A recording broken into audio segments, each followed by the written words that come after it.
Good evening and welcome to BLAPPS TARK, BLAPPS TARK, Better Living and Positive Propaganda System, talking about real knowledge. I am your host, BLAPPS, and I am here for the next couple of hours to chat to you about what's happening in the clean world, what's happening over here, what's happening over there, what's happening in the celebrity and community world, and what sparks me off, what gets on my nerves every time. So let's kick it off. Let's have it. Brothers and sisters, I don't know what this world is coming to. Yeah. As usual. PE bringing it in for me. Yeah, when we talk about things every week on the show, we invite you to come in and talk about what you want to talk about, as well as the subjects I want to bring up today. Over here, we'll be talking about Rishi Sunak got in as a Tory leader, big shot there. Over there, we'll be talking about Trump is broke, he's pleasing property. What does that mean for the GOP? Celebrity and community world, we're going to talk about Jim Thakoordin. Jim Thakoordin is Labour represents forgive big man in Luton, and there's a massive history in Luton and in politics, and he died recently. So and of course I'm going to leave what sparks me off to the end.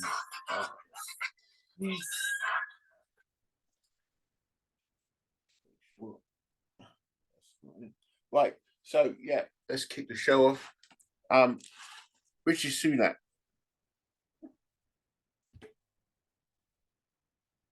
Let me just get my titles up.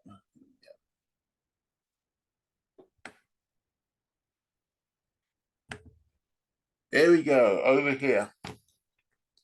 Rishi Sunak. He's got a job. It looks like in this picture he don't want it, and I'm pretty sure he does. He's a bit dubious about taking it on just before a general election, being nominated the party leader again, as a general election going in. There's no one else to talk about. They tried to talk about, Penny Morgan, something like that. Other people, they talked about it for about a week. They speculated who may get in and possibly take over, but it's far too late now, to be thinking there's seriously someone that we would put up as the next leader, knowing full well they're going to lose. Okay, so it's not like Sunak can just be replaced and then say, oh, is that us because they don't like that person that they replaced him with. That's why Tories lost. That's not going to happen. It's on his head. And it's all down to him, as usual. He's over his head. He does not know what to do. There's nothing that will help him anyway, because the Tory party has screwed us for the last 13, 14 years. And so there's no way back for him. There's no way out. So all he can do is be the opposition for the next 4 years and raise hell for the Labour Party under Keir Starmer. So what are we saying is the real take from this? Why have I brought this up as a subject? There's distaste in our mouth every time we talk about this guy. Well, anytime people of conscience talk about this guy, it's not he's earned it, basically. There's no way we're going to say, okay, he wasn't responsible for the takedown, the Tory party being broken down, and us feeling bad about the Tory party. The Tory party was going down and downhill since David Cameron was in power. And brought in, we're going to do, what was it? austerity, prosperity, well, not prosperity, the other one, austerity, austerity rules, and you know, all the councils and all the local MPs and stuff like that started talking about, oh, we got to rein in the bootstrap, we got to rein in the strings, you know, to the purse, and we got to make sure that we cut costs everywhere. So straight away, community centres were put down, libraries are closed, buildings are laid out for flats, and you know there was under population that was not under the population that was on the street. You know, the homeless are on the street uh, because of COVID. Were told they had to be in a flat, and so they had more a more larger problem with housing them, because they already said there's little housing.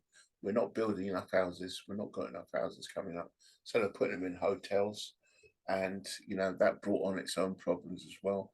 There were, immigrants were coming in still. It's been a downward spiral for the Tory party ever since Cameron decided we've got to make it harder for the poor and easier for the rich people. You know, they put Sunak in after all their problems of trying to find a leader after Boris Johnson had to go. And it's not like, okay, Boris Johnson ruined it. You know, how could you make it worse after Boris Johnson's debacle? The man was a straight up liar. He was a wannabe Trump who is known for lying. You know, you think of Trump and he's icon for a con man, you know, the biggest con men in history. And you have to say Boris Johnson left a problem for Sunak. But Sunak, as soon as he came in, started promising this, that, and the other, because he knew he was in by the skin of his teeth. And they brought him in because he's a rich man, like Trump was. You see what I'm saying? And you know, his wife is a billionaire, linked to loads of, and he's got loads of millions as well.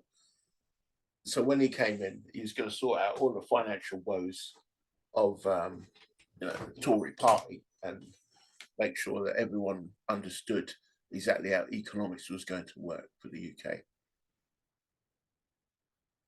No. It did not work out for you, bro.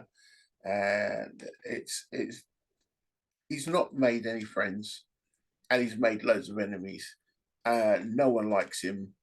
They don't like his pompous attitude. They don't like his "I'm better than you," you know, narrative.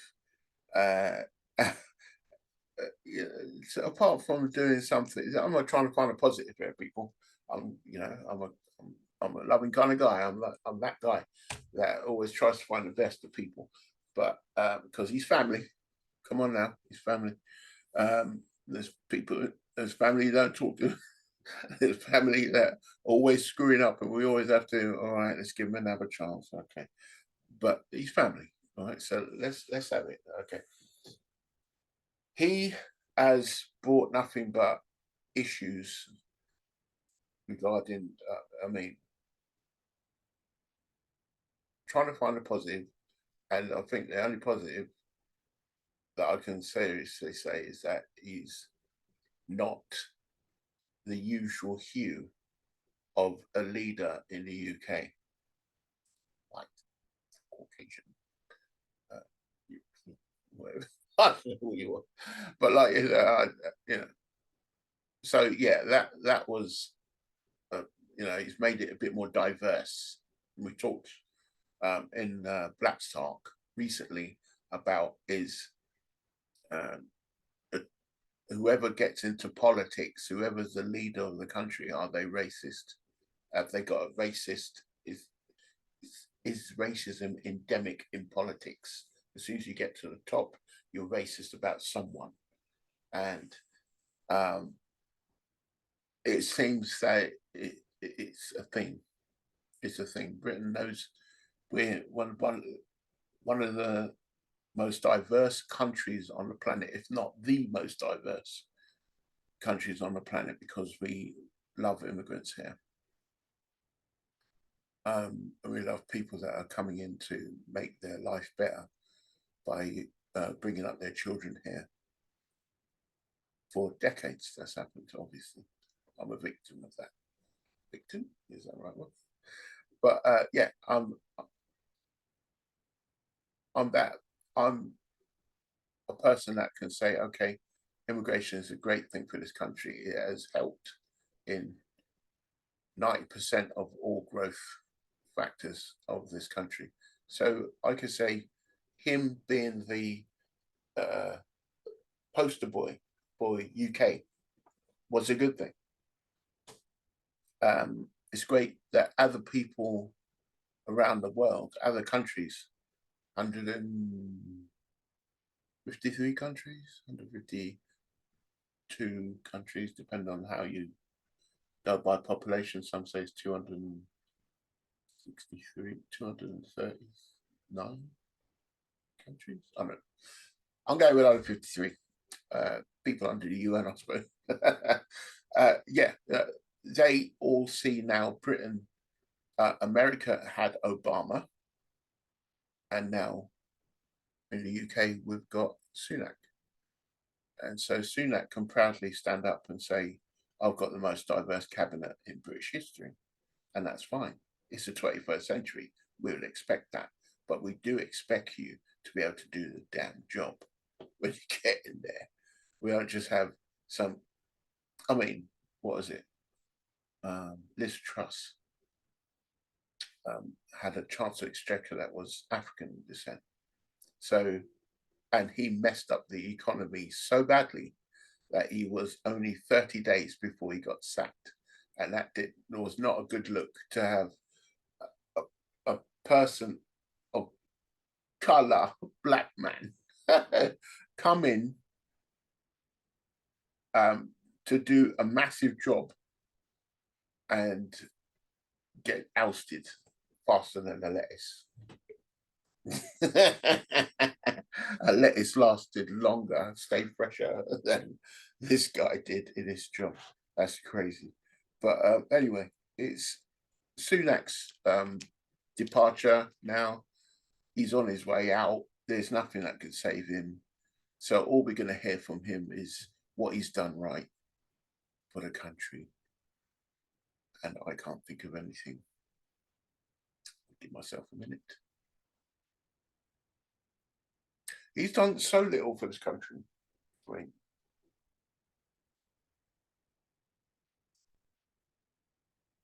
I'm prepared for this show. And I didn't have this question. I mean, I didn't have this question to ask myself, you know, to bring on maybe, you know, a devil's advocate view. I don't know, but he's done this for us. He's done that for us. I can't think of anything that he's done offhand. If someone can text me, someone's watching it, watching the show tonight, can tell me, then I'll be glad to air it and let other people know as well. Okay, so I just got a text and all that.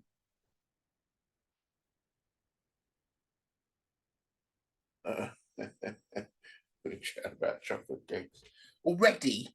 It's not Easter yet. Come on, when is it Easter? April. Oh wow. Maybe it is the time to chat about eggs. I haven't had a chocolate egg for years.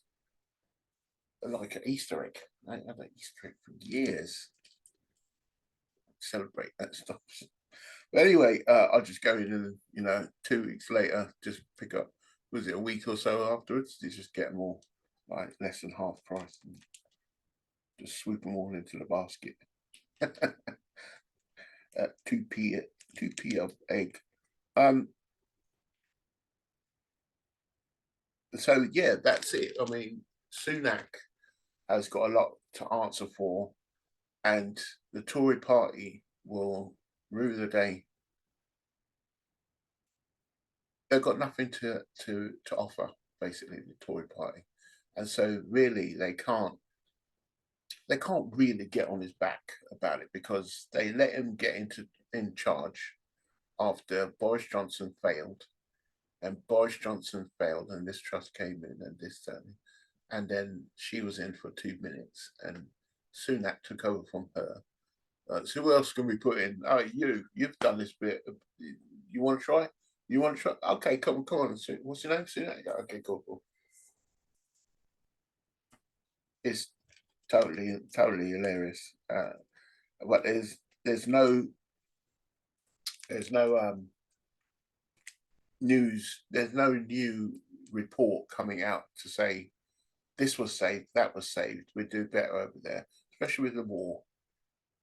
You know, the war stuff going on, where we're allies to Israel against Palestine, and it's not a good look for us to be once again colonizer. You know, helping out a colonizer. It's not a good look for us. Now you're saying, okay, they're not colonizers. They basically were gifted by UK this area, this land. But okay, so who do you ask who the colonizer is? Do you ask a person going in, or the people that were already there when they came in? Who do you ask? I mean, if you're going to talk about someone, how do you feel about animals?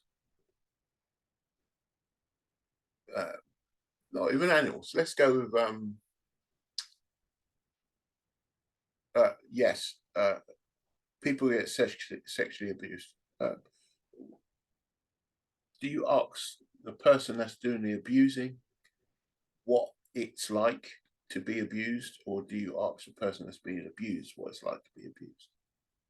One of these is going to give a totally right version, and one's going to give a totally left version.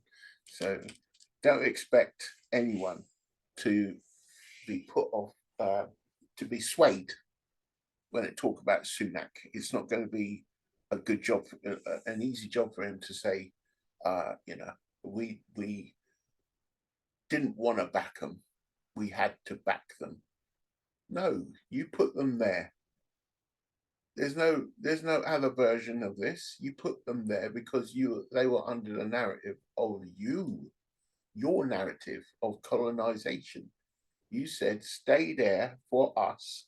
We'll give you the land, but you know, you're protecting our assets in the future. What's the asset? Suez Canal. It could be, you know, just having a strategic presence for Russia and Iran.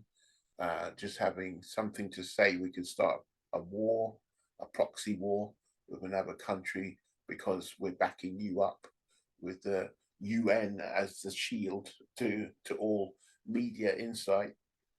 You know, it's absolute ridiculous that we are getting, you know, people are sick of war. And we've reported it in this show many times. The war, its effects, who's bothered, who's not, who wants to stay in power using war. We've talked about all this all the time. Sunak is not going to be saved by a war, but he has to be involved in it. But, you know, his party or the country has to be involved because we're allies with America. So it's a bittersweet thing. We get, if he manages by some miracle to be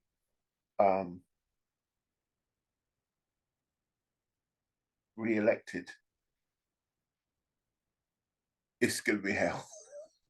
It's just like Trump. We're going to be talking about Trump in the next section, but it's just like, if Trump gets re-elected, it's going to be hell for the planet.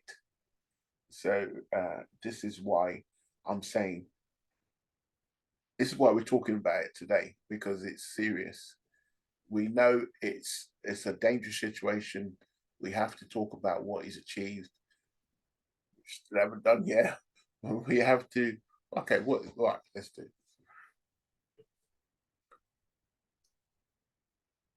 Right, so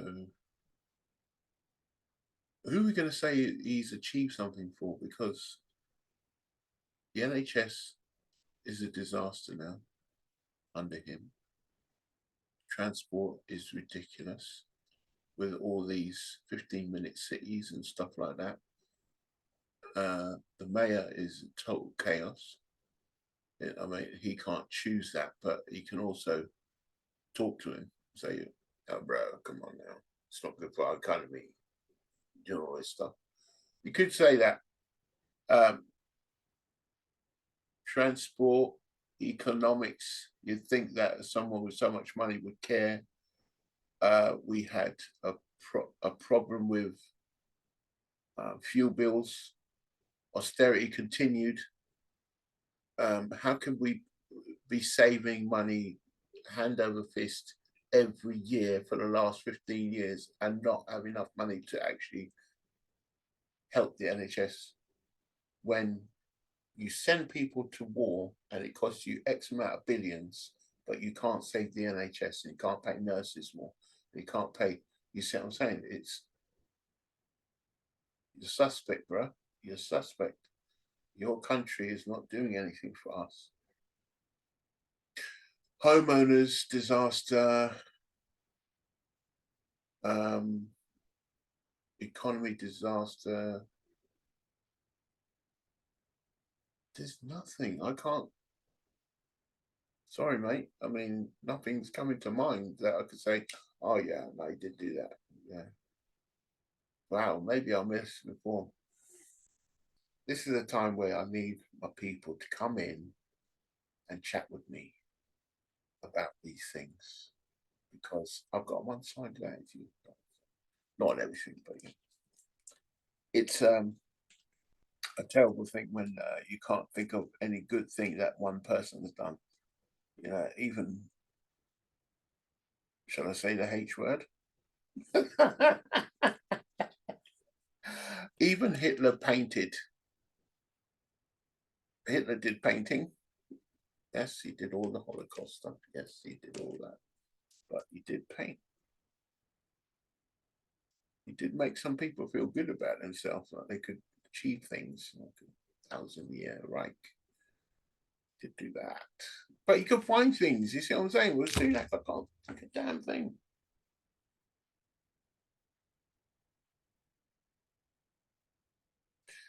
Boy, maybe something will come to mind. But yeah, he's a Tory leader. And because, you know, by default, basically, there's no one else they could think of to put in his place to take the whack in the chin, you know what I mean, that's coming. He's going to be out, and rightly so. Basically, he's going to lose. All he can do now is try to go out with a good history behind him. But history has been written, and he's not got a chance. He can't pull away from what he's done. That is certain. But the thing is, if he got re-elected, or if he's going into election saying, "I did this for you, I did that for you, and this is what I'm going to do for you," no, you promised, and delivered nothing, nothing for us, the people that would vote you in. All the people that are with you are rich people that don't have no worries. No, I can't. Crazy, yeah. Anyway, that was over here, and I'm going to move on. And before I do, we'll talk a little advert about the CDMA, Community Development Through Martial Arts, my voluntary group, anti-bullying group. We deal with mediation, mentoring, coaching for the young and old. We deal with anyone that needs us. We started in 1999 officially. We've been going since 1991, but officially we've been going since 1999. We brought in the 9 initiatives went into that deal with 3 for mind, 3 for body, 3 for spirit. That helps you to build up your character and find out what you're strong at, and find out what you're weak at, so we can develop the strong and increase potential and change things for you by making your weak points, your weak character traits much stronger through pressure testing. Once you pressure test, you find out where you fail. We need to fail as soon as possible so we can see what needs fixing. If you're constantly winning because you're just the strongest person in the room, you'll have no idea of where you're weak. And, you know, in terms of your character, you could be battering everyone, but you've got a bad attitude. You could be winning at a certain game that you've gifted in, but then you've got no idea of how to deal with the world and people, and you're just losing in that department. It has to be a physical loss, it could be a mental loss or spiritual loss. Your spirit is what drives you, your body is what sustains you, and your mind is what gives you the choice, and makes you understand what to do with your knowledge that you accumulate, to seek the right path. So in the CDMA, we use these 9 initiatives to pressure test the children, anyone that comes into the CDMA Academy. We have not just got the martial arts aspect of it. That's what people don't understand about the CDMA. The first 2 words are community development. The community doesn't use martial arts to help solve all its problems. We use martial arts understanding, the ethos, our moral code, to develop the community, to make us stronger, more capable, more persistent, and more strategic on how to solve problems. The way that martial artists learn things is 1500, well, as long as humanity has been humans and battled against other people and been at war with other people. We use the wisdom gained through war, conflict, and running countries and running a community and a village to help you raise students or people in the community to be productive warriors in the community. And that's what the CDMA does. We have these initiatives: 3 for mind, which is Warriors Life classes, ambition development, and real education. We have body, which is LE3 runners, the MAP, martial arts professional, which is usually martial arts being taught in the academy, and stunt and film elite. And spirit, we have BLAPPS philosophy, BLA, PPS, better living and positive propaganda system, on how to develop your life so you're living the best life you can be living. You have the best attitude, the best drive to seek a better success for yourself. True joy. We have meditation and Taoism. Philosophy was based upon Taoism, but now and Taoism is a huge part of martial arts training. The philosophy of Taoism and meditation, obviously calming the mind, being in the moment, centering yourself, understanding what happens after success, what happens after failure, why we need to fail, why we need to be successful, all that. And the other thing is Martial Arts Anti-Bullying Collective, which is our warrior spirit that we go into classes, into school, and help the children understand what it is to be a warrior, why they should want to be a warrior, why they should want to be respected, how to gain respect, how to manage conflict, how to communicate much more effectively, And if no one can be communicated with, there's those ignorant people out there that only understand physics, then we have the martial arts techniques that will enable them to escape a situation, or at least defend themselves effectively. And that's what we do, CDMA. Go into https //CDMA, Community Development for Martial Arts, cdma.uk.com/ to see our website and to make bookings and talk to us, contact us. Our phone number is 01582 876 618. And you can call me personally for private sessions, martial arts, or a.r.m.s, Absolute Reality Martial System, private lessons on Sifu _BLAPPS. Sifu spelled SIFU _BLAPPS BLAPPS at protonmail.com. Sifu _BLAPPS at protonmail.com. And you can talk to me and ask me and arrange lessons, private lessons in anything I do, or just to set up a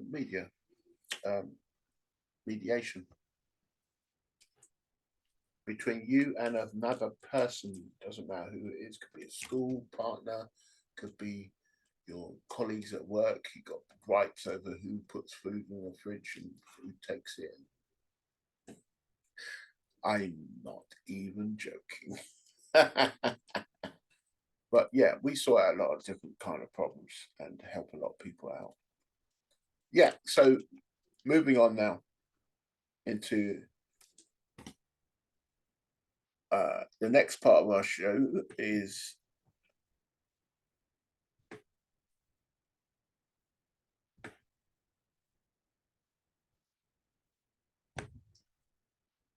over there.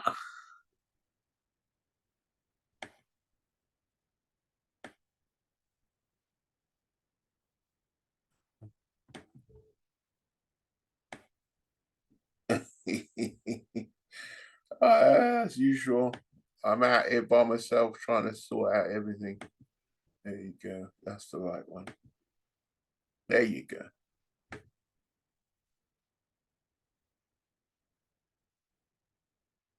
Trump is broke. He's been indicted. He's been found, his business has been affected by a fine, 464 million. He has to find in a week, 25th of March, my bad, 25th of March, by the 25th of March, to make sure that if he wants to appeal, he has to have paid the bond. A bond is like money held in escrow. So if the appeal is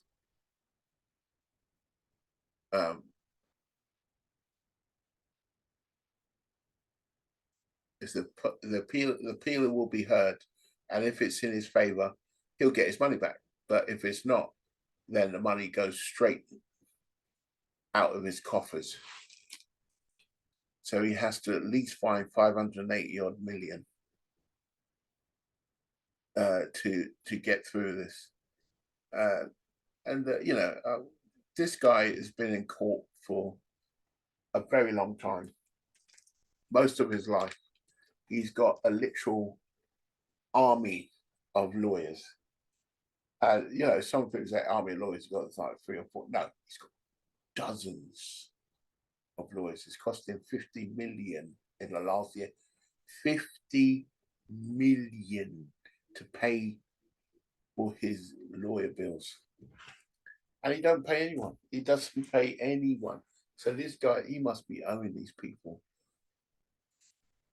I don't know how he keeps people around him, because he's such a flagrant liar. What lies does he tell them? What lies do they believe? What lies can they hold on to and say, no, he will pay us, blah, blah, blah, because he did it? Oh, no, he didn't. What? How does this guy have friends? I don't get it. So the only way he could possibly have friends is if they're gaining something by staying with him. He might be a nice guy. He might actually help people in his family, you know, get through well.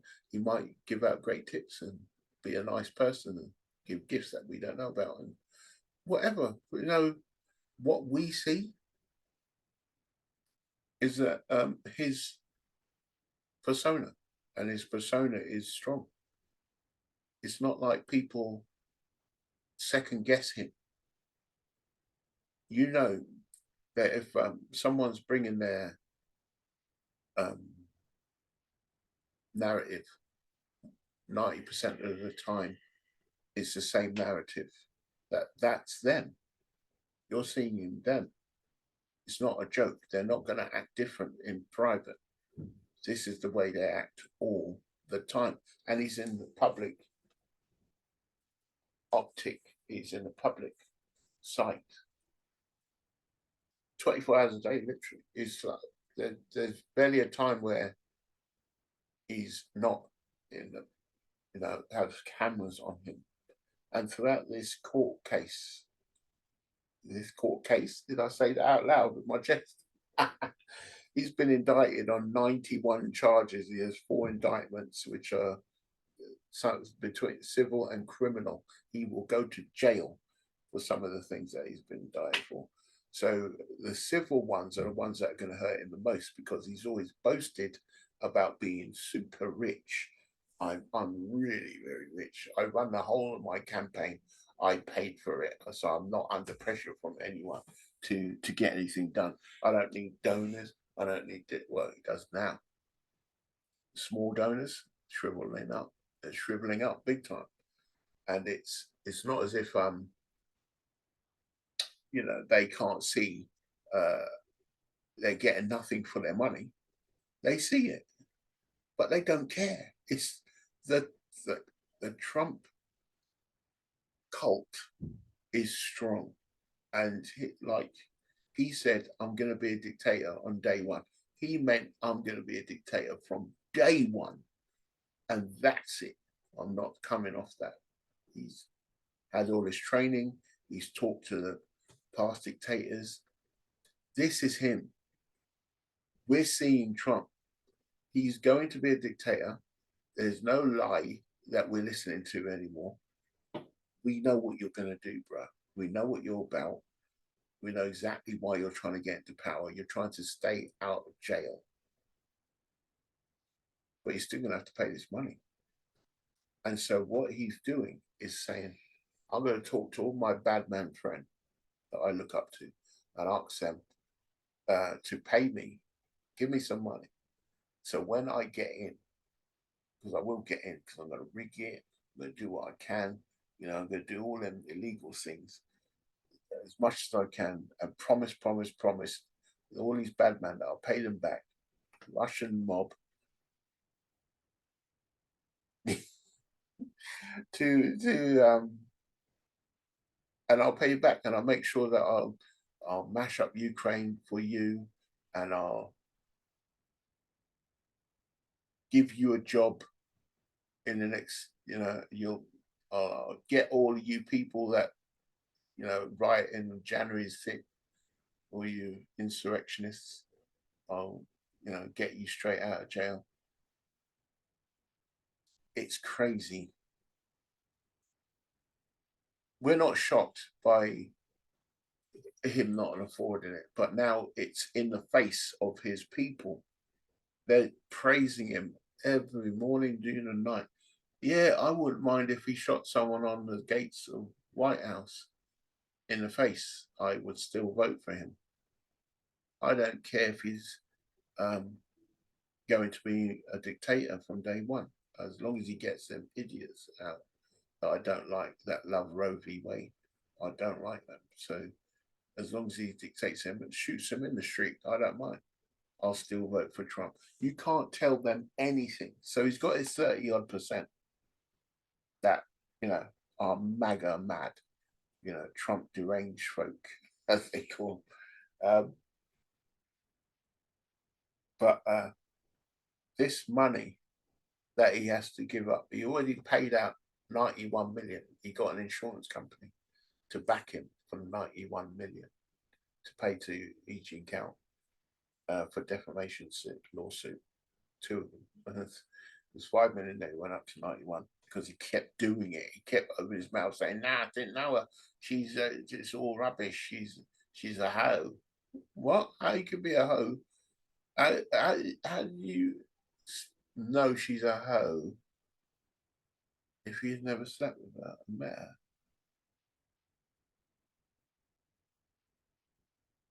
You're a liar, really, aren't you? But like, it's crazy how he will not keep his mouth shut. So since he at the last minute found his 91 million, I'm wondering to myself, like I do, it's too shall pass. Who's going to bail him out? Because he probably will find a bail. He will find someone. Like he went to Elon Musk, who's got so many billion, the richest person on the planet right now. Elon Musk, he's got hundreds and odd billions. But again, Elon Musk don't have any money. He's not liquid like that. He's all his money is in stocks, and if he wants money, then he says, "Give me a loan based on my equity in my stocks." And they say, "How much stock you got?" "I've got 140, 200 billion worth in my name," kind of thing. So, that's a lot. Yeah. But the stock is not worth anything until you sell it. And then, so he's not selling his stock, is he? Yeah. So he just gets equity, like he gets a loan based on the equity that the stock represents. And that buys him his car and his food and pays his bills and by acquisition on other things like Twitter for 50 billion. So when these people pay 40 billion for Twitter, 50 billion, whatever it was for Twitter, now he's changed it to X. He's not shelling it out of his back pocket and saying, "There you go, there's the money." It's his Musk, the company, is buying X, Twitter.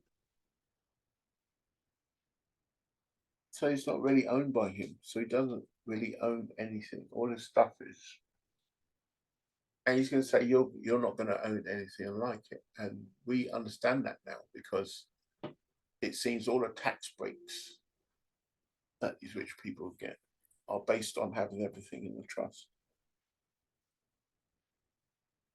Inheritance tax is covered. You don't pay any if it goes into a trust. The trust is under the control of the person you give it to. And so if I want to give my child all my assets, I just put everything into the business, put the business into the trust. I own nothing. That car over there is not my car. It's a company car. It's owned by me. And it's in the trust. So everything goes in trust. When the person gets a trust, they get control of it and everything that's in it. So therefore they can use that car. They can sell that thing. They can do that. So I'm saying, and carry on the same thing. And so they're not paying any taxes. This is why Amazon and all these trillion-dollar companies don't pay any tax. They are so required right now. They are so part of the infrastructure of America now that it's no longer. It's becoming. They could privatize that overnight and people wouldn't notice. There would be no difference.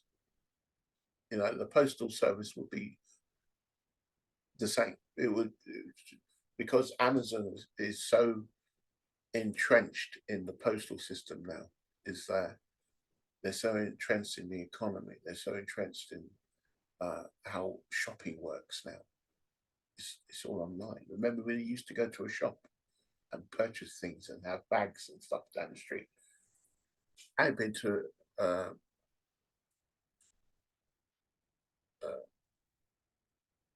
I haven't been to a supermarket in months and months because I get all my food sent to me. Comes to the door. Anything I need, click, comes in the next day. The next day. no matter what it is, I could probably get it the next day. So I don't have to think about, I've got to get dressed, I've got to get sorted out, got to get travel to the shop and then carry around and hustle and go into another shop and pay for food, and I've got to do this and do that. I can stay at home, click, and it'd be ready. Knock on my door. Sometimes I can get it the same day. It's unbelievable. You know what I'm saying? And that is it. But with in the cyber generation that we've got now, it's click to play, and the generation today is growing up under that, so they don't understand hustle and bustle anymore. So they stay at home. So when you're talking to people like Musk about, I will be able to secure this for you and secure that for you if I get into, they don't have to hear you. They don't have to listen to you. They're not scared of you. They're not afraid what you can do to them if you get into parliament, into government. As a president of the United States, they are the president of the United States. They just haven't got the hassle. You know what I'm saying? They're everything you want to be without the crap, the hassle of having to be responsible for what you do and say. You know, they literally are running the planet. So when Trump went to Elon Musk and Elon Musk said, no, I'm not donating to either one of you parties, not interested to me. Bye-bye. And Trump was like, oh, but I'm powerful if I get in. Not be nut to me, mate. I'm going to be powerful no matter who gets in. So he has to go to other people. Loan sharks. Who are the loan sharks for Trump? You know, a demi-billionaire. A person who wants to be a billionaire, who tries to act like he's a billionaire. But now it's been seen that he ain't got half a bill to give out to people.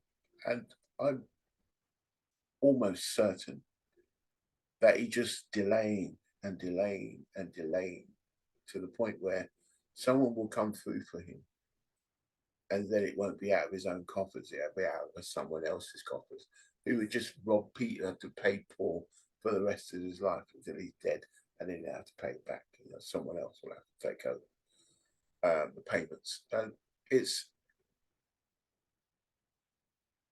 frustrating to me. I don't know, but it's frustrating to say, why isn't this guy in jail? If it was anyone else, he'd be in jail. But these people have played this game of our president is the most powerful person on this world, on this earth. Even when they're not the president, they still call him president because they were once a president. President Obama. Still a president? No, he's a civilian now, but he still gets civil service. He's still watched over because people know that if they can get hold of them and have access to them, if they wanted to, they could probably get some kind of secrets out of them and understand how government works and who to pressure. So Trump has got all these indictments coming, and one of them is the secrets that he stole. You know, government documents that he took in that are classified and held at Mar-a-Lago, his resort, his little club, it's called like the other White House. And so he's going around saying that the stuff that he had, he's got so many secrets that if someone don't pay him any money or bail him out or make him immune, he's going to start telling the world these secrets.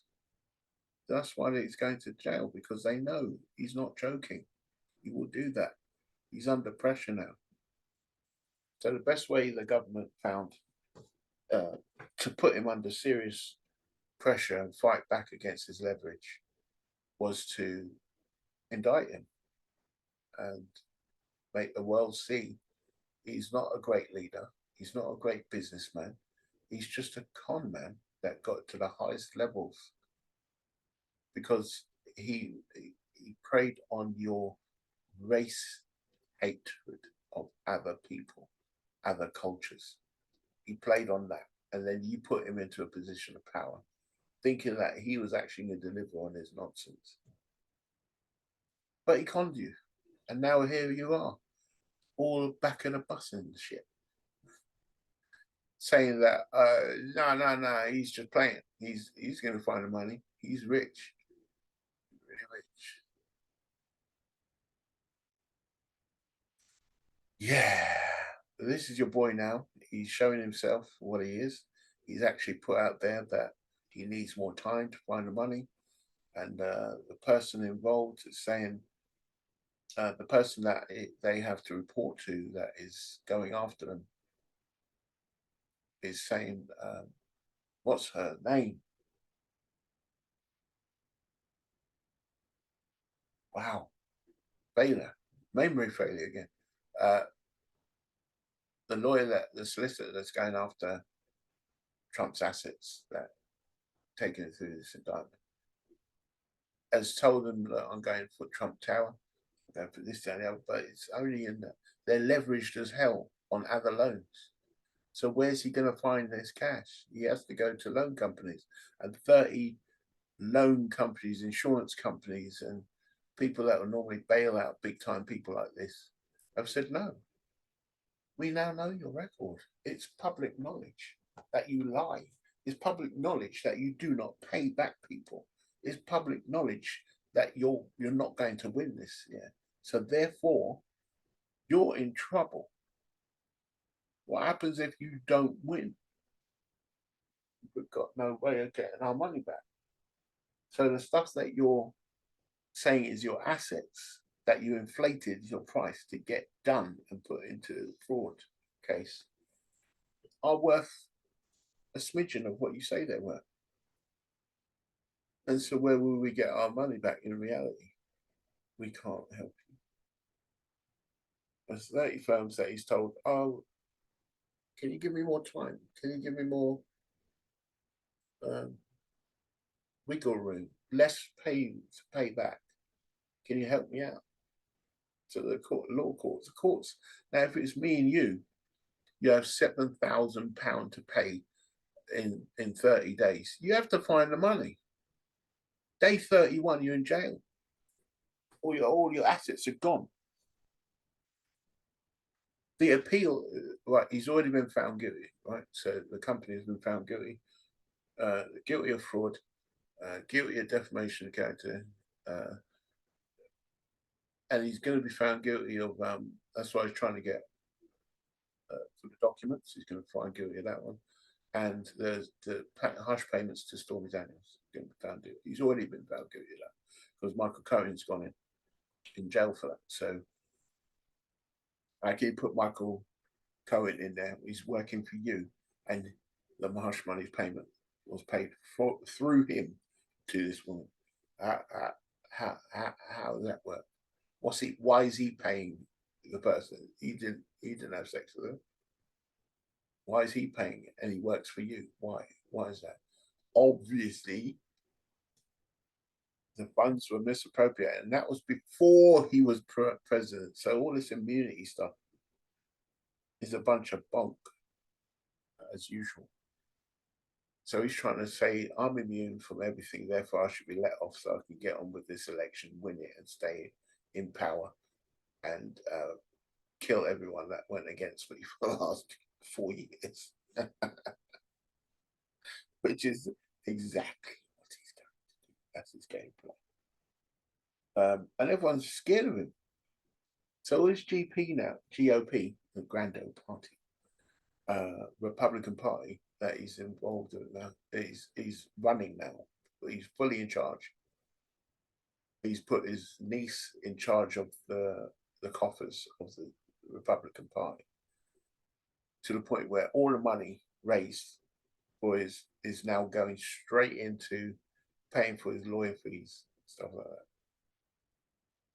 It's not about making plans to be what we're going to do when we get into government again is do this, we're going to do that, we're going to do that. No, it's all about pay for everything, get the people to vote for me, and leverage me into the place. And so I can think about how I'm going to exist for the next 4 years. So it'll be less. He has to win. And if his people start thinking, wait, if we said he was really rich, this should be a drop in the ocean. Why is he stalling it?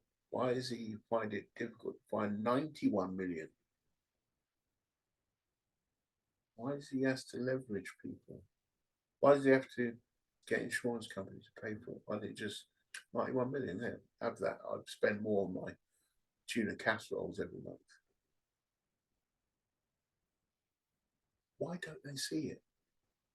What is these old people that are voting for him, no matter what, seeing he's going to do for them for the last 15 years of his life, of their lives? It makes absolutely no sense to me. Maybe you can make it make sense, but I don't see any chance that this guy's going to win. And I see that the position that he's in now has been fully out of fear. They've got no one else to talk about. His closest rival only gained 30-odd%. And these people that are in position already as Republicans in the Senate, they are saying they're not going to vote for Trump, but they're not going to vote for Biden either. They're just going to be abstaining. They're just not backing this guy because they just want him to fail. All right, I'm going to back you to get into the position so you can run. And then if you lose, it's your fault, not our fault for not backing you. We backed you, bro. We thought you were going to win. But their head, in the back of their head, they're just thinking, oh, please. And therefore, it's all Trump's fault. Sorry, mate, I tried to help you, but you lost. Obviously, someone else thought you wouldn't be good into this position again, so they didn't vote for you. That's what's happening here. And I think that all these people that he's cussed out, Mitch McConnell, cusses out his wife all the time, and Mitch McConnell's like, "You what? You called my wife? Yeah, okay. I need my job. I need to stay in power. You are representative. The people love what you say about other people, so I'm going to back you. You're the man, GOP front runner. Yeah, go for it." But they know, they want him to lose. That's why they put him in position. No, don't run against him. Don't do enough. They don't like you enough. So it's great that you ran against him. He thinks that people won't be strong enough to take over, so he has to put himself forward. Let him put himself forward. Let him prove himself. He's got absolutely nothing to talk about. He's got nothing to run against Biden with. They try to say that the wall is an issue, the security of the land from immigrants is an issue, but you defeated that bill that we all agreed on, and it was really bad for the Democrats. We were getting everything we wanted, and then you said no. He's going to look far too good because of the war, because of the economics, because of everything he's put in place. Student debt, he's taken away, blah blah blah. He's doing a lot out there, and he's looking good. And after that presidential, address, to he's looking strong, and he's looking like he's ready for another 4 years. So he straight away, Biden defeated him straight away if he's going to use that tactic to run against Biden with in a debate. They would never debate. To say they're going to talk about something that Biden hasn't done, that Trump is going to do. I'm going to sort out the immigration problem.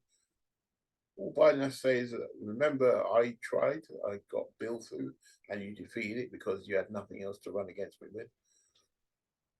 You've done nothing for economics. You've done nothing for our future. You've done nothing for infrastructure. You've done nothing for anything, anyone person that you said you're going to help.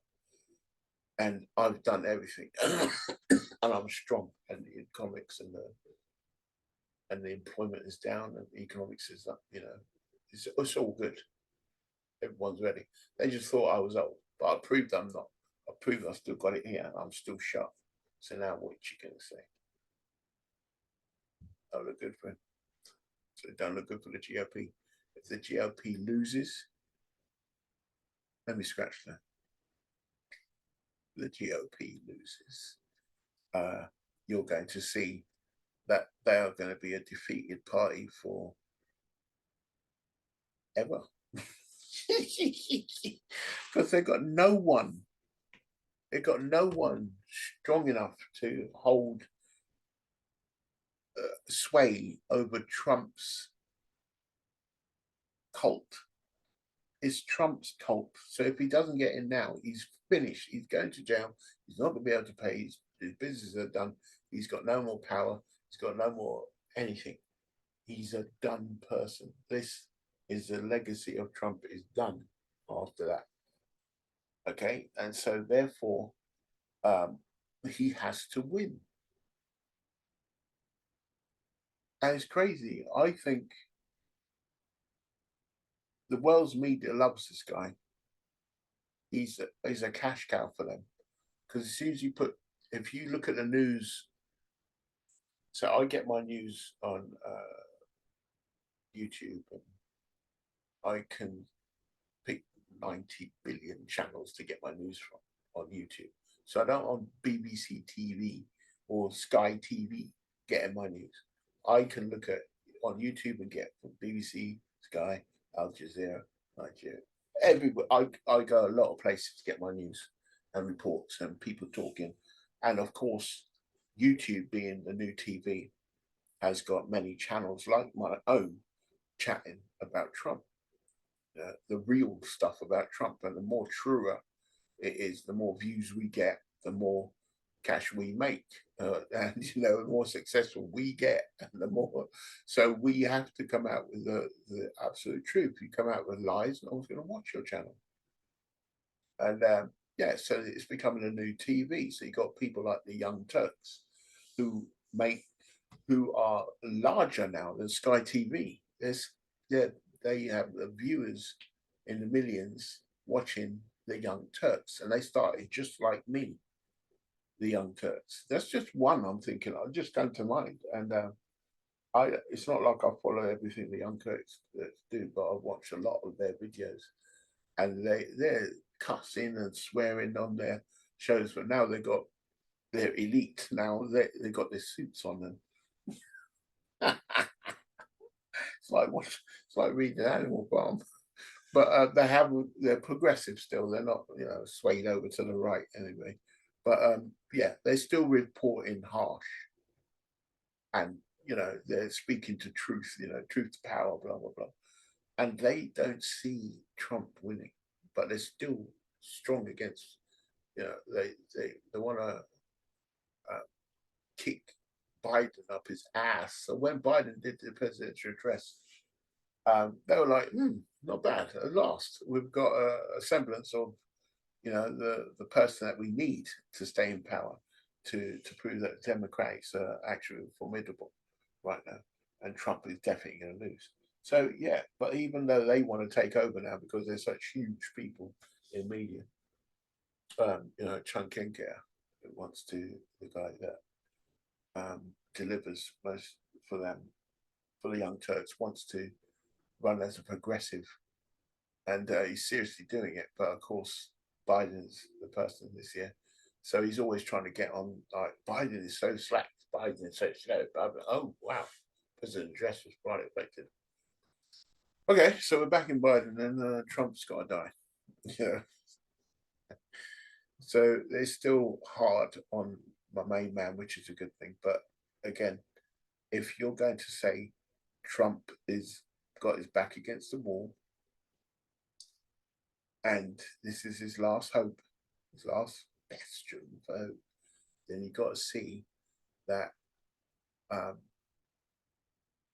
he may pull something out of his back pocket. He's already got a manifesto for, well, not a manifesto, but a plan that, you know, the January 25th, 25, you know what I mean, next year, when they get in, what they're going to be doing. You know, we're going to do that. We're going to have Manafort back in. We're going to have Bannon back in place, and all the people that the devil's cohorts are going to be back by his side, and his family going to be back in place, and Jared is going to be in charge of everything again. Come on. This would be a shock horror movie. If this was a movie, you'd say this is bullshit. You know what I mean? Because it will all coming down to this point here in the movie where if he gets in, it's total annihilation for the planet. But if he doesn't get in, it's happy ever after. The movie ends. Are we going for part two? You go for part two. And the winner is Trump. And it cuts.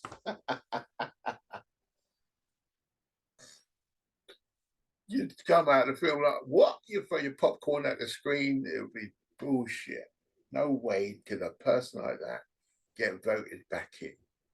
That's crap. It's obvious what you're trying to do there. You're trying to get a part two out of this. You're trying to make another film. The film is going to be made. You know that, don't you?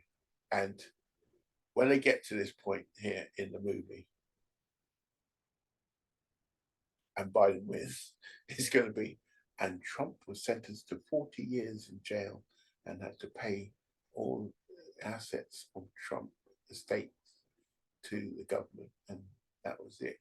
His wife left him, divorced him before, and blah blah blah. That would be the write up out there. But at the end of it, if it's Trump wins, and in history was made at this point, and the Democratic Party ceased to exist at that point that he was put in, and he ran as a dictator for the next 15 years when he died. He became Snowball or Napoleon from Animal Farm. Come on, man, you're not so George Orwell. Must have read George Orwell. Come on, you have to read that at school. Anyway, moving on. Celebrity and community world. Let's get this started. Now, before I put up the visual in Luton, we have a lot of Luton famous people. You might have heard of Andrew Tate, probably the most famous person that's come out of Luton after Charles Bronson. Is that changed his name? What's his name? Anyway, we're notorious in Luton, and there's a lot of Luton famous people that have come and gone, and are still around, you know. But this guy died. His name is Jim Thakoordin, and he is Luton famous. Everyone knows him. Everyone knows the works he's done, and it was very. He's old. He was old when he died. 79, I think, when he died. It's only yesterday or today. It was yesterday he died. But anyway, I know where I went to school. I was at the same school as one of his relatives, and she was, I'm not going to say treated different, but there was an air that, oh, your dad's Jim, okay, yeah, related to Jim, okay.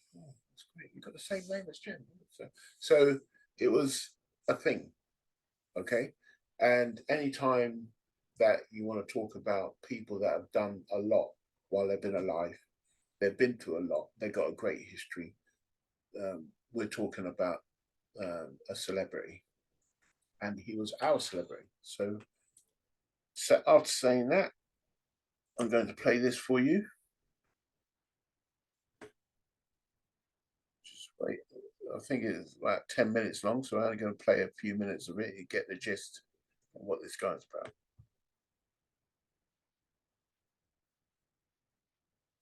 It's incorrect.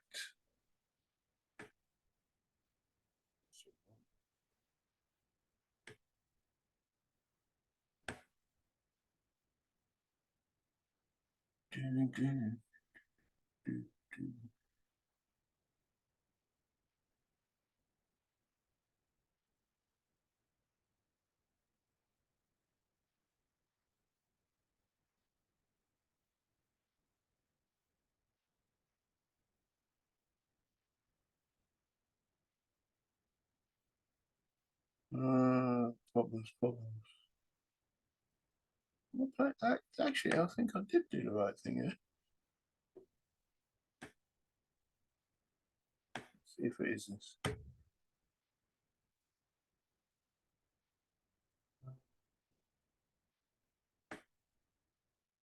There we go. There we go.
Right, so there it is.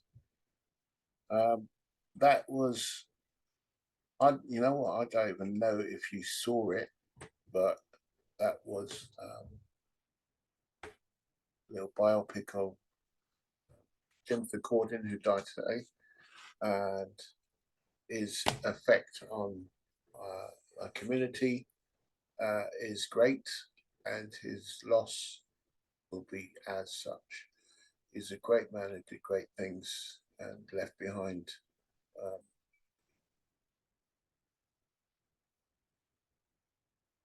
a stronger community for his existence.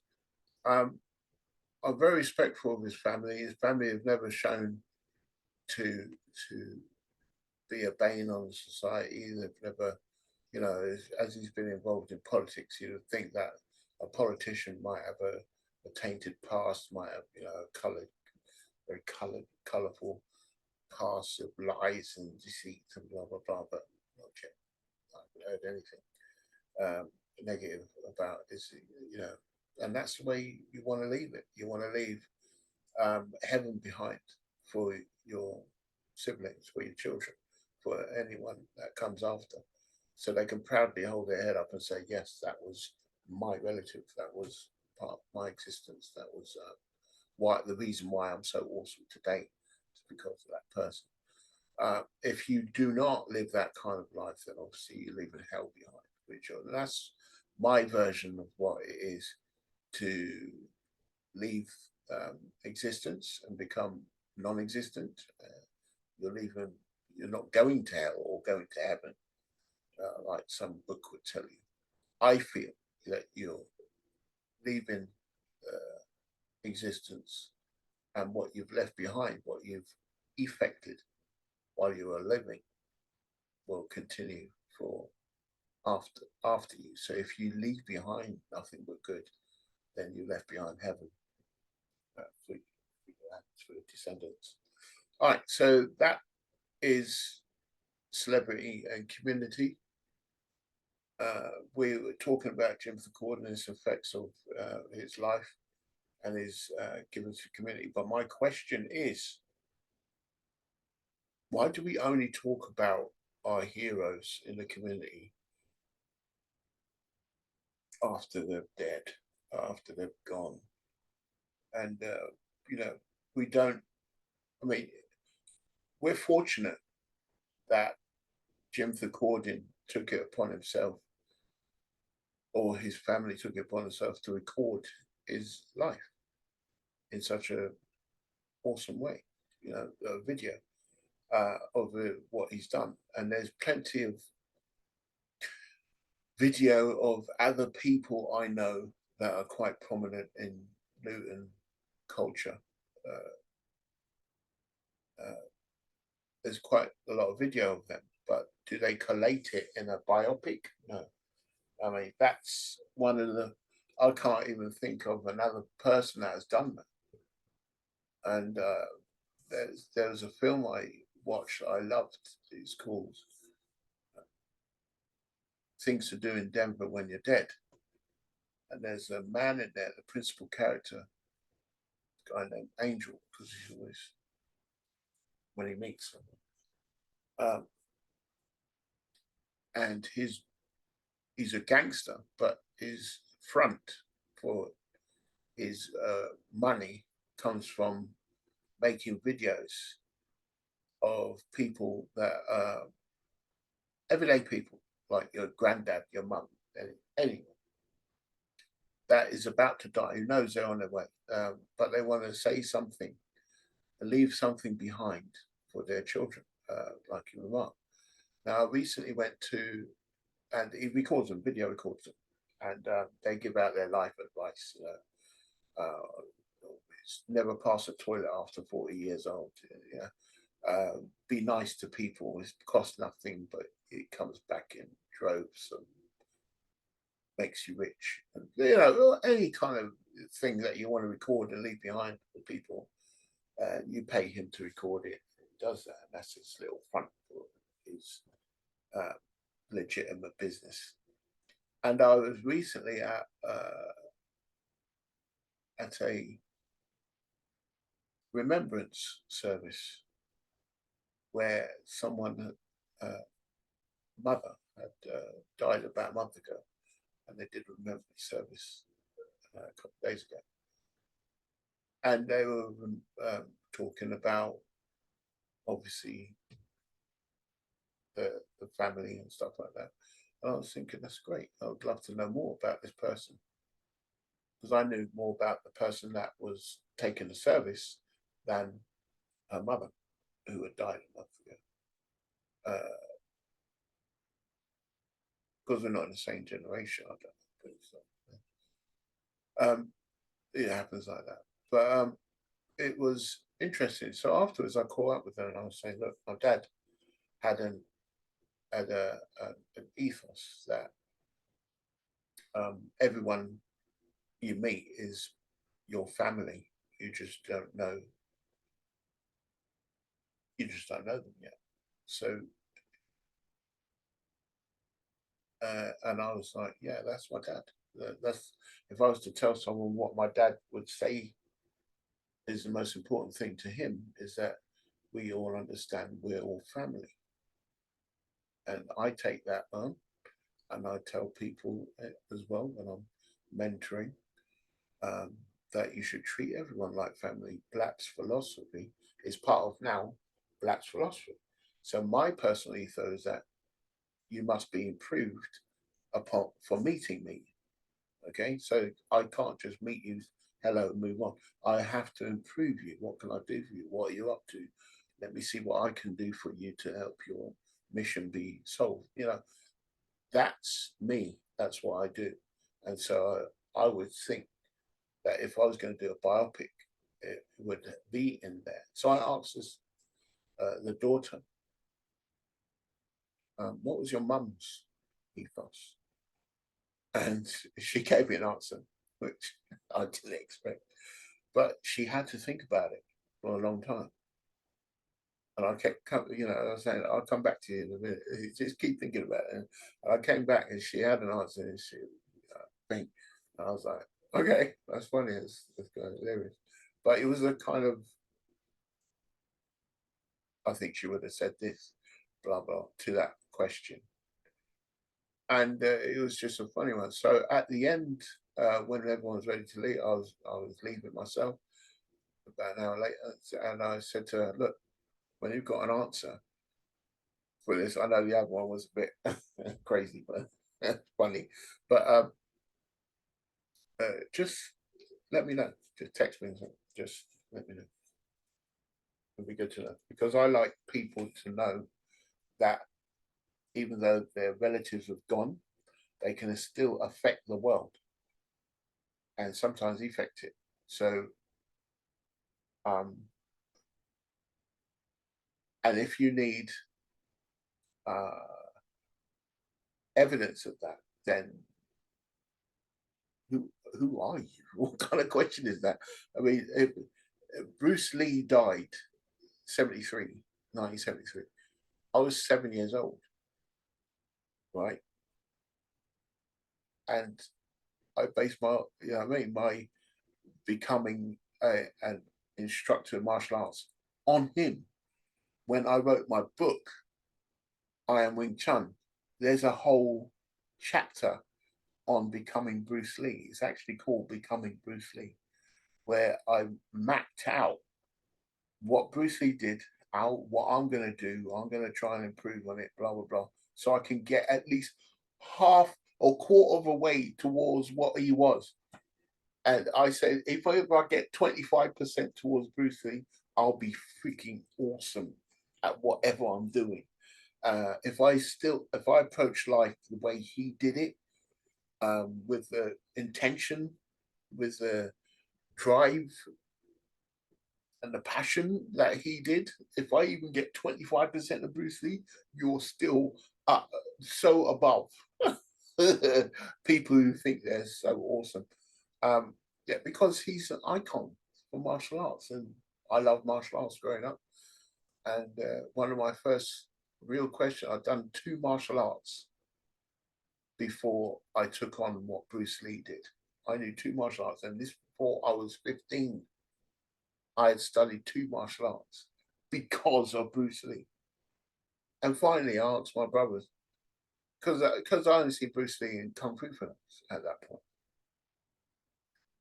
And I was like, so who do you think is the best fighter? You do Taekwondo, you do Jiu-Jitsu, you do boxing. What, Dad, you do Taekwondo. What, who do you think's the best martial arts? Bruce Lee. So I started researching Bruce Lee, what he did. Oh, he did dancing and he did Tai Chi and oh, he did Wing Chun. Oh, what's that about? So I started looking at Wing Chun, and so now I'm an instructor of Wing Chun. Wing Chun had to make sense. And if someone's telling you, I'm going to structure my philosophy of martial arts on this martial art, added with other martial arts to make you the better person you can be as a martial artist, not a style, but a person free from form that is able to meander while the moment continues into whatever is required.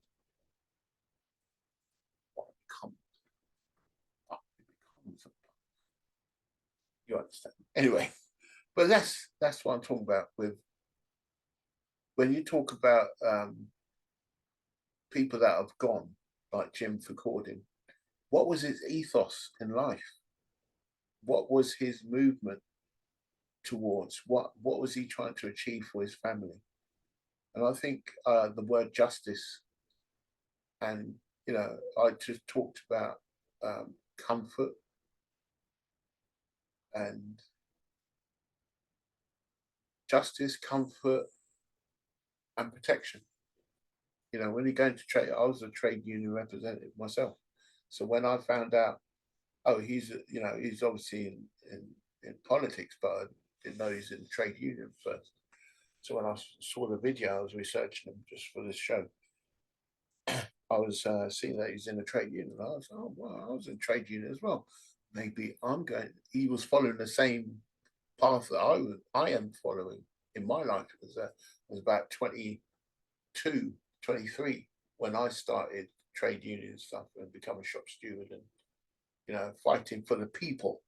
And but my venture into that was that I had a job where the people we were working for were too powerful and they could do what they wanted. So when they asked me if anyone wanted to be a shop steward, and everyone had seen what a shop steward gets up to, we were like, but I was like, yeah, I'll do it.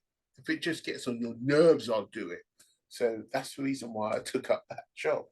You know, it's not like I was seeking justice for the world, but now I'm anti-bullying. I've always been against bullies. Really, since I was at school, I used to, because I was like incensed with them. And because I'm this big, people would come to me for help. So I would go after these people that were bullying and then found I'm the bully here. Wait a minute, I'm bullying the bullies. You know, where did that come from? Why am I so angry with these people? So I had to do self-discovery, find out why. It's because of how I grew up, things that happened to me, and I seek justice for the weak. You know, it's just the people that are hard, and I teach them to be as strong as me and better than me, and teach others to do so also. So that has become my thing. Not just to exist, but to leave something. You know, when I'm gone, I'm the best advocate for what I do right now. Okay,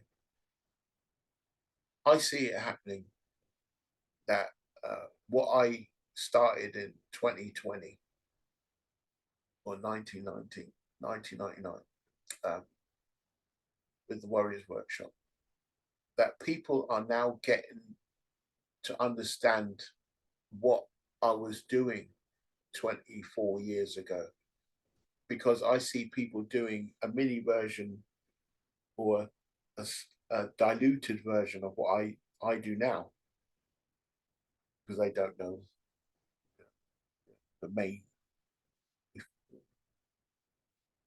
sauce. They haven't got the sauce. But I see people doing. I see people, martial artists, getting, trying to do more than just do martial arts. And if you say to me right now, yeah, but any martial artist was doing that, I was like, not the way I'm doing it now. I've taken it to as far as it can be taken. I mean, I want to go further with it, but I'm not going in the same direction as other martial artists have come before. If they had been doing it, they would have had something like I have now, but they haven't. They've just got their gym. They're just teaching. They're just making being a role model in their society, and that's great. But I'm taking the role model thing a bit further, okay? And that's the reason why I say they're following me. The martial artists that have come after me, they're following me, and they see what I'm doing is the way forward. So will I end up becoming Luton famous? I mean, I'm well known in Luton because I do a lot of things, but and they're mostly people orientated. There's not much I do in life that doesn't involve helping other people. So yeah, maybe I'll become famous soon. I do a biopic where, and there's people out there. I've said to them, look, I'll interview you. People need to know what you're doing. People need to know what you're up to. I've been talking this for years to some people, and they're just like, yeah, I'll be there. I'll do it. Yeah, maybe next week. Why not tomorrow? I'm like, okay, no, I want to do it properly, not just do it. So yeah, I'm just saying to you, let's learn from the demise of a Luton famous hero, Jim Thakoordin, and make sure we have something out there for future so we can learn from him, because that's what we truly lose when someone dies, is the library of information and experience that they have. We don't lose any money, we don't gain any money, we're not gaining anything other than memories and when they're gone. And it's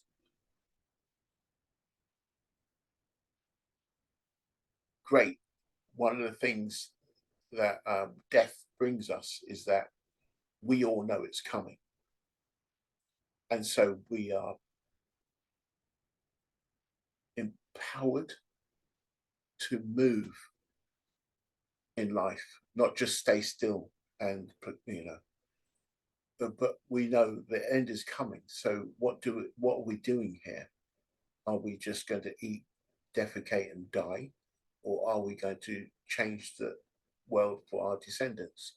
If you've got children, you understand what I just said. But if you haven't, then maybe you should be doing it for other people's children, because everyone's got children and the children will be the future.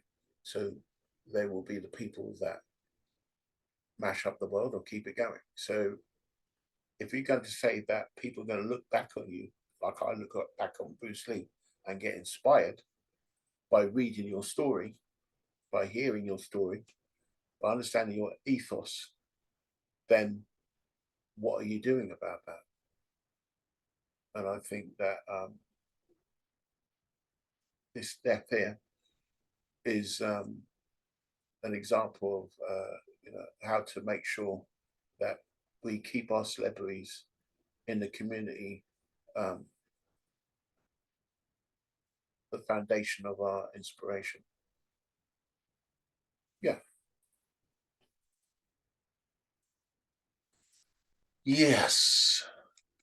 Jim Thakoordin is great. You can miss me when I'm gone. Yeah, we miss my dad died 2007, and still mourning him, still where I made sure that on my I still understand that I'm not getting back that wisdom. I'm not getting back that input from a person I trust. And so when he died, I was like, am I going to get that from now? You know, because I needed it so much. So, you know, you looked at other family members, mum. You look for people to inspire you, to give you something. But you such a strong influence in that area of my life that I was glad that he was living with me before, you know, before he wasn't overseas. He came back to England, and I got to talk to him about uh, his outlook on the world. You know, now that he's in the late part of his life, how he wants to change things, why he did certain things when we were younger. Because I was writing my book at the time, so he said he read the book and it was like 3/4 of the way finished. And he goes, "You must finish this. I know you're just writing it because you want to get it off your chest, but it's cathartic, whatever. But like, you have to finish this book because it will show you something about yourself that will make you much more complete." So I finished it in 2008. I still haven't published it. But again, I see that when he was just died, I would anytime before he was, you know, when I was teaching, I'll be making up an exercise, you know, to strengthen legs or, you know, arms, whatever, reflexes. And I'll say, look, my dad used to do this. He used to give me 50 of these to do, and now you're only doing 10. You should be grateful. And you're 10 of these is crazy. You know, it's like, okay, so, you know, then you understand if you want to be standing here one day and teaching yourself, then you have to go through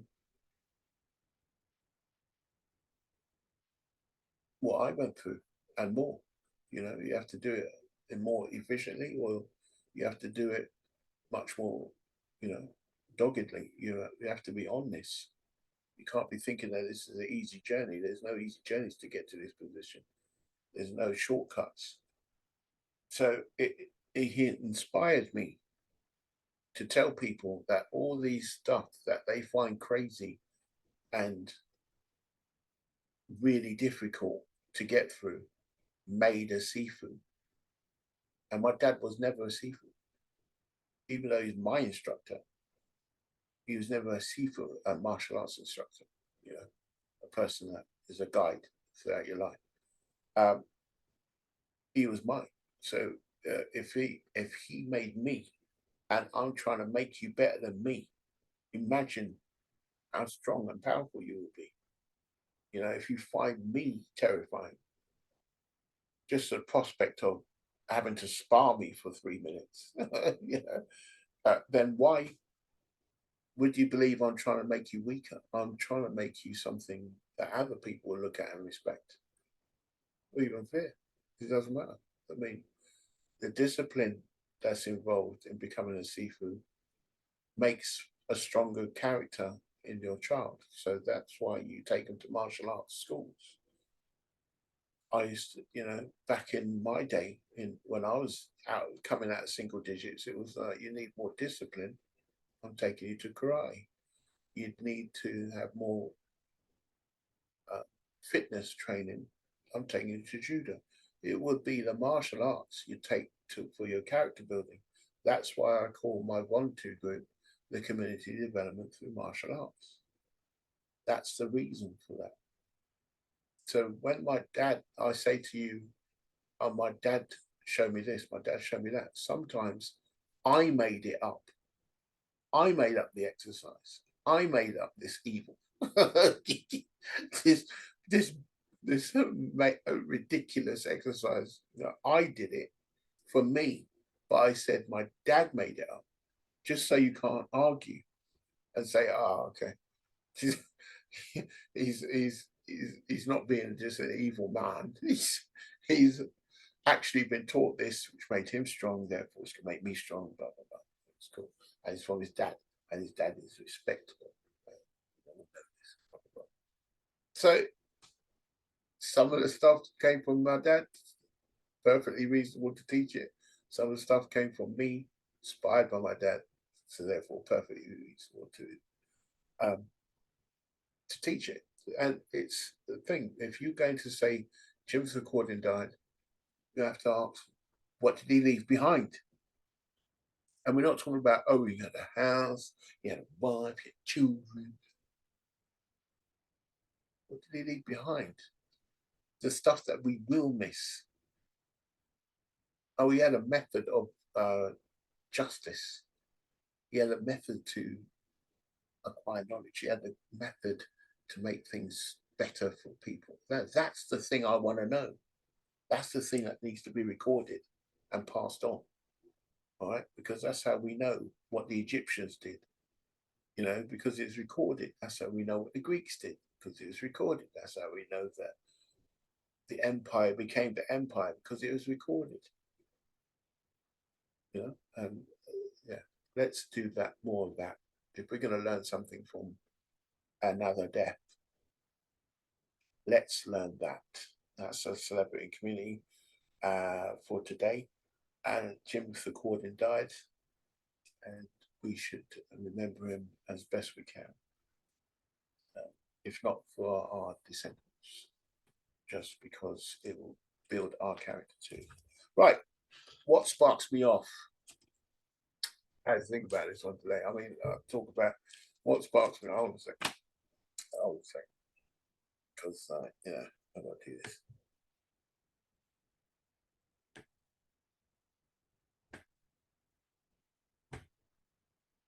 Celebrity community. That's Jim Thakoordin. That's his base there. That's Jim Thakoordin. Okay, so we're talking about that Islamic community just a minute ago. What sparks me off? Here we go. That's me, my good-looking self, with my eyes on. What happens when I get really angry is that I get that stupid face and my eyes turn red. Yeah, I look like a demon. And I think I didn't even realize I was wearing red at the time, but it works. I like this picture. It's one of my favorite pictures of me. And I've still got my tooth there. What sparks me off is a section of the show where I come out with a personal gripe, something that really, you know, it makes my nerves, grinds my gears, sparks me off to anger. You know, it makes me just wring my hands and grit my teeth. I basically want to get it off my chest for you, so I can just be calm, be a calmer person. So I'm trying to get everyone to understand I have issues. I have anger. Now, back in the day, I would have taken it out physically on people, random people. I was very young. I was young. Leave me be. Forgive. Uh, so I'll get into a lot of trouble with the police. I was in the court all the time for this, that, and the other. And it was crazy. But, you know, as I got into martial arts much more, started teaching it, I started reflecting on what I teach to people and how devastating these people would be if they didn't have control and they just used what I taught them to deal with every situation and problem that comes to their mind. You know, granny pushes in front of you in the post office queue, so you grab around the back, do can't use your martial arts to fix everything. You can tap them on the shoulder, that's assault. You can make other people stand in front of you so you feel less about the granny.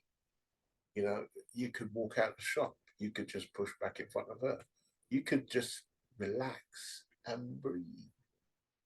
And that's by far the best way to deal with it, is just, you know what?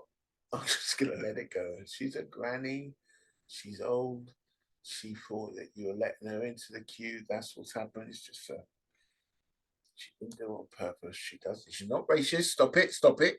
She's not racist. Just calm down. Don't grab. Don't. You want to kick her in her back, and you want to grab her by the, but don't do it. You're better than that now. You're a teacher.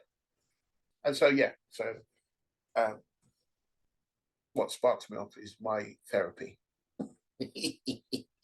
Constant therapy. I've done 300. This is show 397, and I've done 397 more, probably more than that. I was just estimated how many shows I've done while I was working with Tropical and doing my own shows on and putting them up on YouTube and Twitch and all that kind of stuff. So I've done a lot of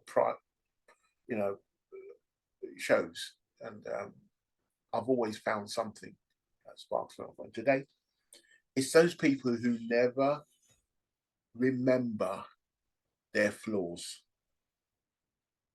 Those people who seem like they're so arrogant. They seem like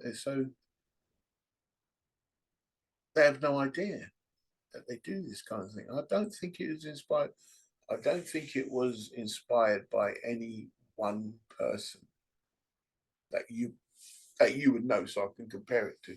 It's just those people that, why does he always fart in the lift?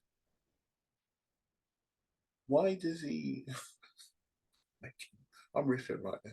Why does he always cough without putting his hand over his mouth or taking out a handkerchief or turning away or something? He just coughs out in front of you while he's talking to people with his mouth open. He doesn't say excuse me or nothing. He don't. Why does he sneeze in people's faces and continues to do it? And no one tells him, or they tell him, hey man, put your hand over your mouth, bro. What were you doing, bro? Put your hand over, get a handkerchief, turn away, do something, but don't keep doing that. No, people have told him, and he still don't remember. Oh, is that a bad thing? Is that a bad thing I'm doing?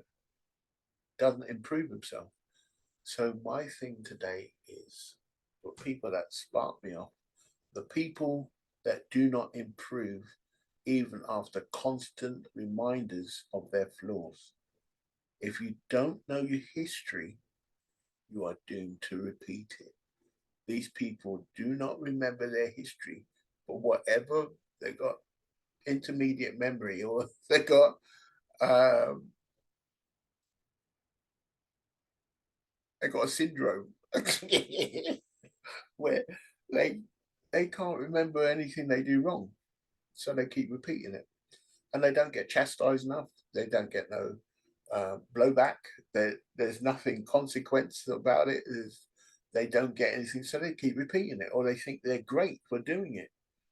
No, you get some of me when I sneeze upon you. You get some of me, so that's why I do it. That's why I sneeze right in your face to make sure that you get part of me in you. Part of me is now in you. Look at that from Family Guy. Good. Yeah, so those people that spark me off are people that do not understand what they're doing wrong and so continue to repeat it. But you know that you told them what they did wrong, and your friend did, and that person over there did, and they continue to do it. So why aren't they improving? Why aren't they taking your discreet criticism on board? Why aren't they remembering that they cause others harm or distress or just annoyance? Why aren't they remembering? Why are they going through life thinking that everything they do is awesome? I call myself awesome. I tell people self-affirmation. If you're gonna tell someone in the mirror about yourself, you're gonna say you're awesome. You love man, you're flawless. Continue. Just I ain't gonna say nothing else. Just continue being you. It doesn't matter what happens. But you got to recognize that Sometimes you can be arrogant. Sometimes you can be ignorant. Sometimes you can be impatient. Sometimes you got to recognize your flaws so you can improve upon them. This is why I say we pressure test to find our character traits, our flaws in our character trait, flaws in our character by pressurizing the character traits, mentally, physically, and spiritually. And so you find out what annoys people. You haven't got enough patience. You haven't got enough drive. You haven't got enough. It's, you're not being fully who you could be, and that is annoying. What you do there is annoying. When you give up all the time, that's annoying. Why? Because then people, how are you going to inspire other people to do something when you see the problem and you say, "No, I can't bother. I'm done today." As soon as you see there's a problem, you give up. You need to stop doing that. It's not good for you. You've got children that come behind you. You need to have a bit more stick-to-itiveness about yourself. And so you improve, don't you? But these people, someone already, you can think of someone right now. You probably turn to yourself saying,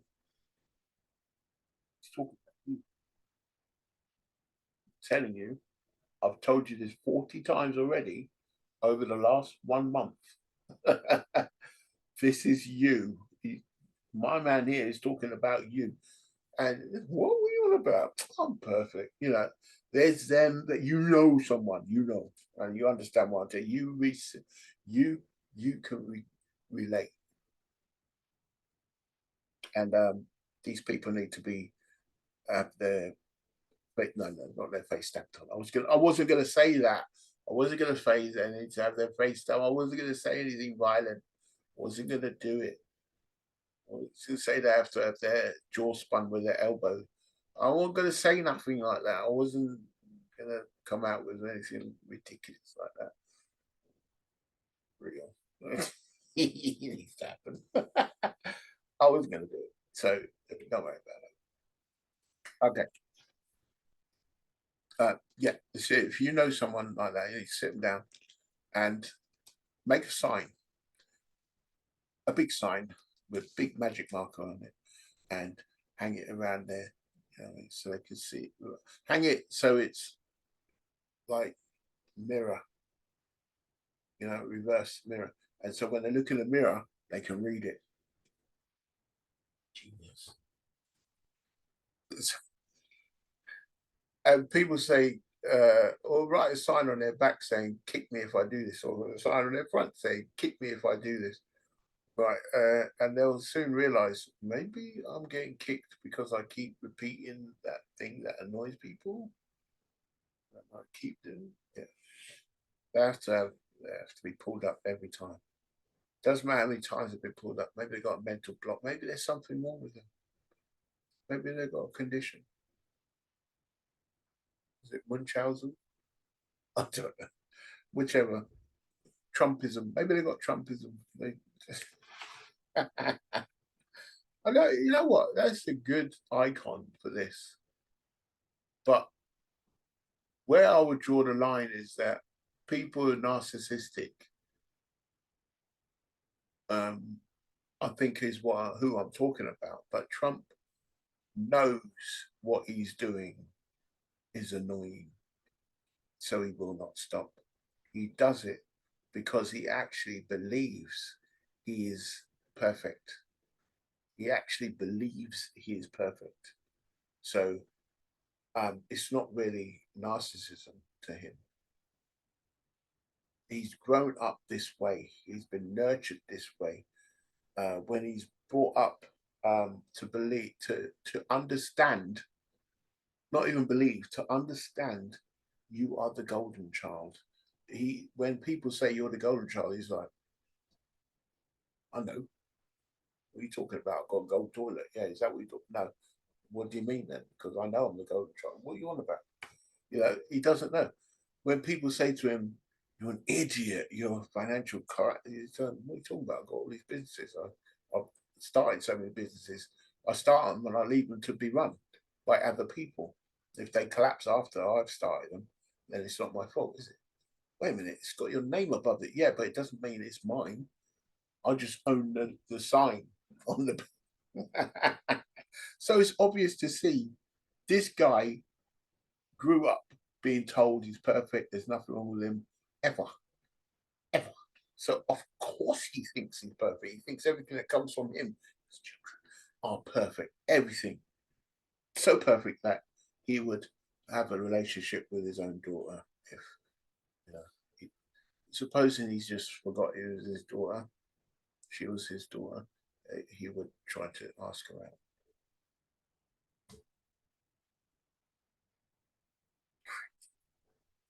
How's this guy? I mean, if my dad was still alive, he would be advocating for this guy to get assassinated.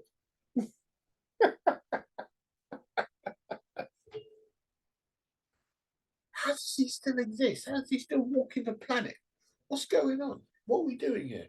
Why are we letting this guy have free reign? What was the hell? You know what I mean? If it was me doing what he'd done, I'd be shot in a heartbeat. But no. Yeah, he'd be up for assassination. Anyway, that's people that sparked me off that are kind of narcissistic and or basically don't care what you've. I don't know what it is. What is this answer? There's people that will not improve, no matter how many times you regale them on what they did wrong. They don't change. They don't improve. They don't stop what they're doing. They just keep on doing it. All right, mate. Yeah, nice one, cheers. And they just carry on doing it. Or they don't see that they've done something wrong. Those people need to go. They're not good for society. I think we should stamp on their throats anytime they do this. No, don't do that. Don't. Well, why would you do what I think? Anyway, that's it for today. That's the show. I'm going to say thank you for coming in. If there was someone that came in, but like I said before, I used to do this show and talk to a camera for 2 hours, and I would have Boogie talking about what's happening in the chat room and chat to people around the world.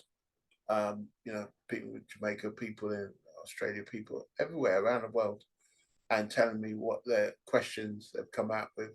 And I would say to the camera, yeah, you over in Scotland, blah, blah, blah, you said this, blah, blah, blah. That's awesome. I believe it. I agree with you. And I would just be talking. Right. Sometimes I'll be interviewing. So it's not a problem for me. If I keep messing up the invitations to this gathering and people don't turn up, I'll find out what's happening. I keep asking people, and they say, "Well, it wouldn't let me in. The show was cancelled, wasn't it?" And I was like, "No, it wasn't cancelled. So obviously, I've done something wrong."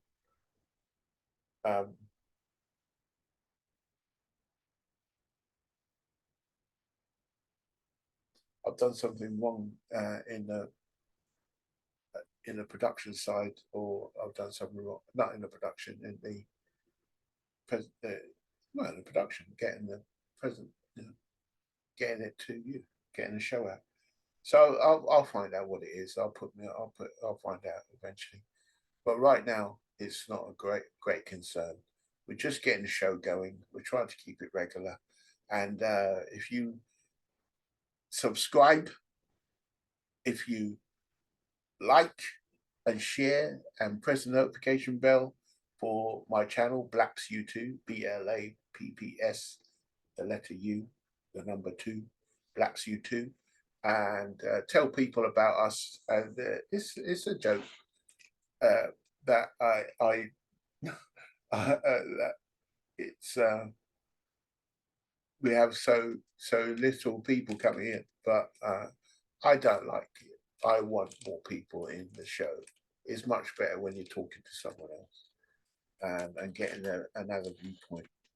It's awesome, especially when arguments start. That's awesome. Just call me Conflict. Just call me Conflict. That's my middle name, but it begins with an S. Conflict. No, okay. But yeah, it's what I live for. I have a channel called fightme.uk.com. So I'm a communication conflict management specialist. Go figure. Anyway, that's it for today. Thanks for coming in. Thanks for watching. Have peace. Jolon True. You have been blapsed. And I love you. There's nothing you can do about it. Peace.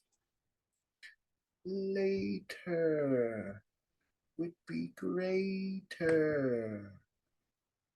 There's so much to do and so little time.